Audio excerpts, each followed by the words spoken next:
Hello moms, ఇన్స్టాగ్రామ్లో ఆ perfect మామ్స్ని చూసి మీరు బాధపడుతున్నారా? నేను చాలాసార్లు బాధపడ్డాను. వాళ్ళ ఇల్లు నీట్గా ఉండి వాళ్ళ పిల్లలు ఎప్పుడు నవ్వుతూ ఉన్నారని మీతో మీరు కంపేర్ చేసుకుంటున్నారా? నేను కూడా చాలాసార్లే కంపేర్ చేసుకున్నానండి. ఒక్కటి గుర్తుపెట్టుకోండి, మీరు చూసేది కేవలం ఒక 15 సెకండ్ క్లిప్ మాత్రమే. ఆ కెమెరా వెనకాల ఉన్న మెస్సీ హౌస్, ఆ తర్వాత వచ్చే చిరాకు ఎవరు చూపించరు. సో రియాలిటీలో పర్ఫెక్ట్ మామ్ అనే కాన్సెప్టే లేదు. Point 1, the good enough rule. అంటే సైకాలజీ ప్రకారం పిల్లలకు ఒక పర్ఫెక్ట్ అమ్మ అక్కర్లేదు, ఒక గుడ్ ఇనఫ్ మామ్ ఉంటే చాలు. అంటే వాళ్ళ అవసరాలు తీరుస్తూ ప్రేమని పంచి తన తప్పుల్ని ఒప్పుకునే అమ్మ ఉంటే చాలు. And point 2, happy ma'am is equal to happy home. మీరు మీ హాబీస్ని, మీ బ్రేక్స్ని సాక్రిఫైస్ చేస్తే చాలా స్ట్రెస్గా ఉంటారు. అందుకే మీరు స్ట్రెస్గా ఉంటే మీ ఇల్లు కూడా స్ట్రెస్గా ఉంటుంది. సో సెల్ఫ్ కేర్ అనేది చాలా ఇంపార్టెంట్, అది మర్చిపోవద్దు. And more over, self care is not selfish, అది మన పిల్లల హ్యాపీనెస్ కోసమే.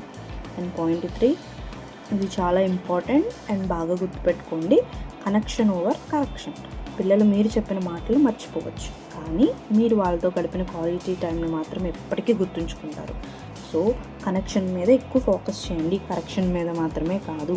అండ్ మీరు ఎలా ఉన్నా మీ పిల్లలకి మీరే ప్రపంచం అండి. సో రిలాక్స్ అవ్వండి, మీరు చేస్తున్న పని చాలా గొప్పది. కంపేర్ చేసుకోకండి, మార్క్స్ వేసుకోవడం ఆపేసి ఎంజాయ్ చేయండి. ఈ వీడియో మీ మామ్ ఫ్రెండ్స్కి షేర్ చేయండి, వాళ్ళకి కొంచెం రిలీఫ్ దొరుకుతుంది. Follow for more. Thank you for watching.